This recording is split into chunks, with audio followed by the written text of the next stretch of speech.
Minsan tinatakpan ng mga seal ang kanilang sarili ng buhangin para protektahan ang kanilang balat mula sa araw. At kapag humihiga sila para matulog, parang malambot at cute na mochi ang hitsura nila. Ang mas nakakatuwa pa, tuwing nakakasalubong nila ang tao, kadalasan ay bumabati sila ng may ngiti at naglalaro ng kaunti. Kahit hindi nila laging naiintindihan ang sinasabi ng mga tao, huwag magpaniwala sa kanilang chubby na anyo.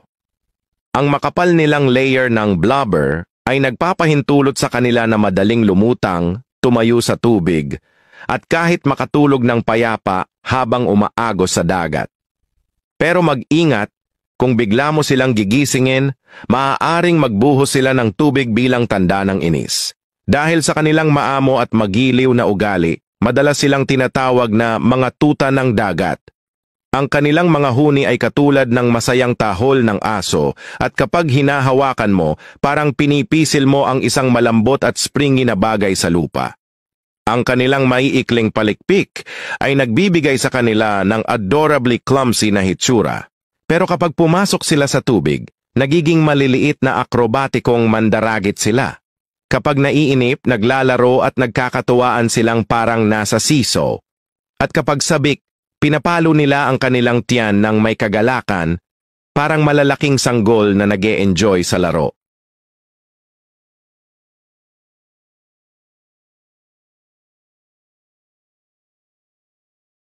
Alam nyo ba na yung ibang mga gadgets natin ngayon ay napapanood lang natin sa sci-fi movies noon? Yung TV, transparent na. Yung sapatos, pang moonwalking na. Kaya kung gusto mong mapawaw, heto ang top 8 na nakakakilabot na high-tech na siguradong mapapanganga ka. Yung number 1, ang hirap paniwalaan. Number 8, the first ever transparent TV by LG. Imagine nanonood ka ng TV, pero feeling mo wala kang screen dahil transparent nga siya. The LG Signature OLED T will be the first transparent OLED TV to market when it launches late in 2024. At ang presyo nito, $7,200 or 410,000 pesos. Pwede mong ilagay kahit saan dahil halos invisible na siya kapag hindi mo ginagamit. Cool, diba? Ideal ito for minimalist na bahay na ayaw ng bulky na tech. Number 7, Samsung's AI Robot Companion. Bali, sawa ka na ba sa mga pets?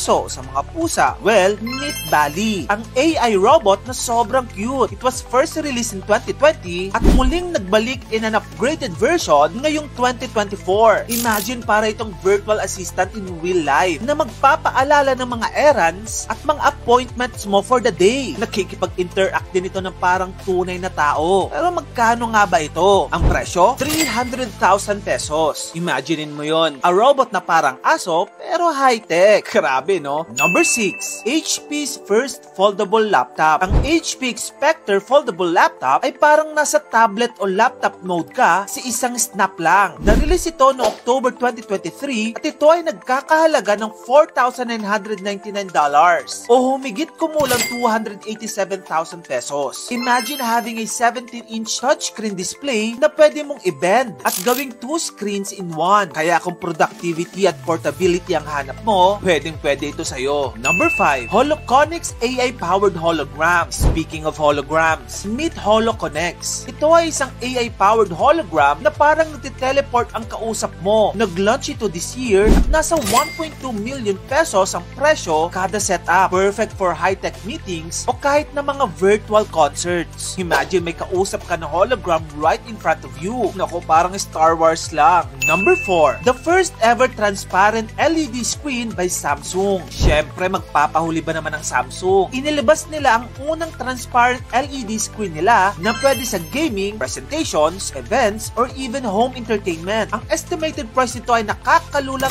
8.5 million pesos. And it was unveiled for the first time at Samsung's First Look 2024 last January 7. Parang hologram na talaga pag ginamit mo to sa mga visuals mo. Number 3, Y-Brush. Saan ka pa nakakita ng toothbrush na parang postiso? humanip, diba? Pero sobrang time efficient nito. Dahil yung oras ng pagtutoothbrush mo, in 10 seconds, tapos na. Yes, you heard it right. Available na ito simula noong February 2024 at ang presyo nito, 5,600 pesos. Pero isipin mo ang oras na matitipid mo sa umaga. This brush is a total game changer sa dental hygiene. Number 2, a massive 137-inch fully foldable TV. Pangarap mo bang magkaroon ng big screens in the future? Paano kung sabihin ko sa'yo na meron ng 137-inch na TV na fully foldable pa? Na-release ito this year at may presyo ito na nakakalulang 11.4 million pesos. Pwede mo rin itong itago pag di mo na ginagamit. Tapos unfolded kapag gusto mo ng mag-movie marathon o maglaro ng PlayStation gamit ang huge screen na ito. Number 1, Moonwalkers X by Swift. Literal na pwede ka na mag-moonwalk thanks to Swift's Moonwalkers X. These AI-powered shoes let you walk at 7 mph kahit lakad-lakad ka lang. Shift Robotics will begin shipping the Moonwalkers X footwear in the first half of 2024 at ang presyo ng first version ay nasa 79,800 pesos. Perfect ito kung ayaw mong mag-exercise pero gusto mo pa rin ng mabilisang lakad at syempre fashionably futuristic ito. Kapag kumalat na itong mga super high-tech na mga gadgets nito sa mundo, nako parang nasa tech utopia na tayo. Pero ang tanong, handa ka na ba sa super high-tech na mundo? Kasi aminin man natin sa hindi na talaga mapipigilan ang patuloy na pag-angat at pag-usbong ng mga makabagong teknolohiya. Imaginein mo to, sa sobrang yaman ng pamilya nyo, pati lugar sa Metro Manila pinangalan sa inyo at pagmamay-ari nyo.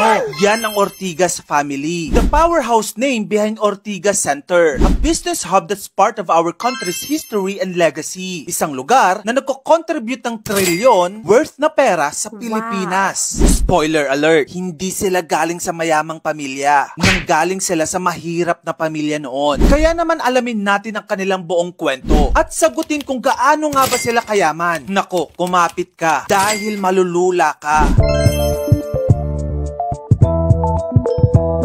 Meet Francisco Emilio Paco Ortigas Sr., aka Don Paco, the Ortigas patriarch na hindi galing sa mayamang angkan. Unlike the Aranetas, Madrigals, o di kay Zobel Ayalas, si Don Paco ay anak ni Asuncion Barcenas Itwason, isang simpleng may bahay lamang, at si Ignatius Ortigas Iblang, isang Spanish Army captain, na dumating sa Maynila noong 1861. Ikinasal sila noong 1868, pero iniwan ni Ignacio ang pamilya niya noong 1877. Kasama niyang iniwan ng kanyang tatlong anak na si Ignacio the Doctor, Miguel na itinuring na black sheep, at si Francisco Paco Ortigas that will play a significant role ng Ortigas clan. Nag-aral si Don Paco sa Colegio de San Juan de Letran, and then after that, he eventually built Ortigas and Company, turning it into a real estate empire na talaga namang tumatak bilang isa sa pinakamalaking success story sa kasaysayan ng ating bansa.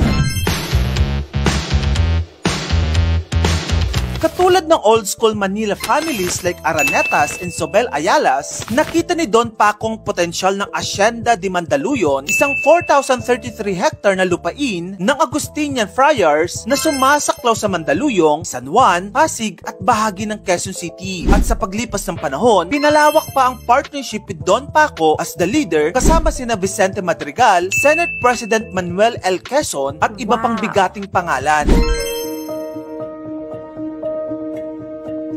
Above all success, totoo ngang wala kang madadala sa huling hantungan mo. Pero yung may iwan mo can be a life changer to your ancestors. Yan ang nangyari kay Don Paco after he passed away noong 1935. The initial findings said that tuberculosis ang sakit niya, pero sa katunayan, lung cancer na pala. Kaya naman naiwan ni Don Paco ang kanyang business na Ortigas Company. But luckily, another chosen one of his 7 children will continue his legacy. Kaya hindi pa rin natatapos ang kwento.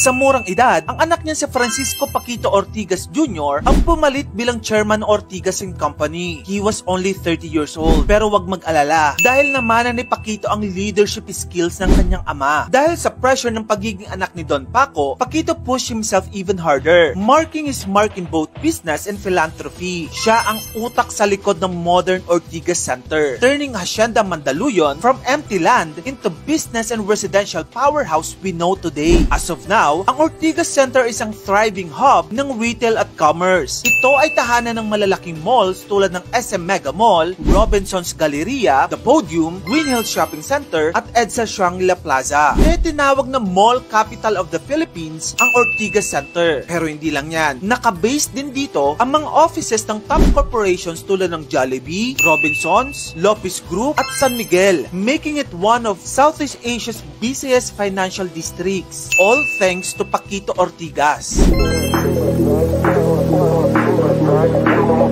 And so the list goes on. Dahil ang pamanang talento ng Ortigas clan didn't only focus on real estates, but also sa film industries. Ang anak ni Paquito Ortigas na si Fernando, or Nando Ortigas for short, is also genius in filmmaking. Siya ang founder ng Toko Film Productions at nakipagtulungan sa Artikulo 1 Productions, bringing us iconic films like General Luna at Goyo ang Batang General. O diba, ang bongga, ang dami nilang naambag sa iba't ibang industriya. The Ortigas family might keep a low profile, but their name is forever etched in Ortigas Center. And just like Don Paquito's motto, ever forward, never backward. Ito ang pagkakaiba ng 10, 14, 18 at 24 karat na ginto.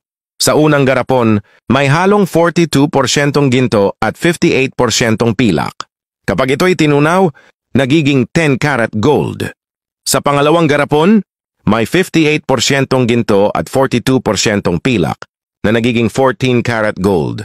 Sa pangatlong garapon, may 75% ginto at 25% pilak na lumilikha ng 18 karat gold o tinatawag ding first law gold na siyang pinakakaraniwang gamit sa paggawa ng alahas. Bukod sa pilak, pwedeng ihalo ang ginto sa iba pang metal tulad ng tanso, palladium, nickel o zinc para makagawa ng iba't ibang kulay at anyo. Halimbawa, ang rose gold ay mula sa halo ng ginto, tanso at pilak. Ang white gold naman ay nakukuha sa pamamagitan ng pagdaragdag ng nickel o zinc. Hindi lang ito para bumaba ang presyo kundi para maging mas matibay ang metal dahil ang purong ginto ay sobrang lambot at hindi praktikal gamitin sa paggawa ng alahas. Kaya naman ang 24 karat na purong ginto ay kadalasang ginagamit bilang bullion bars na nagsisilbing imbakan ng halaga.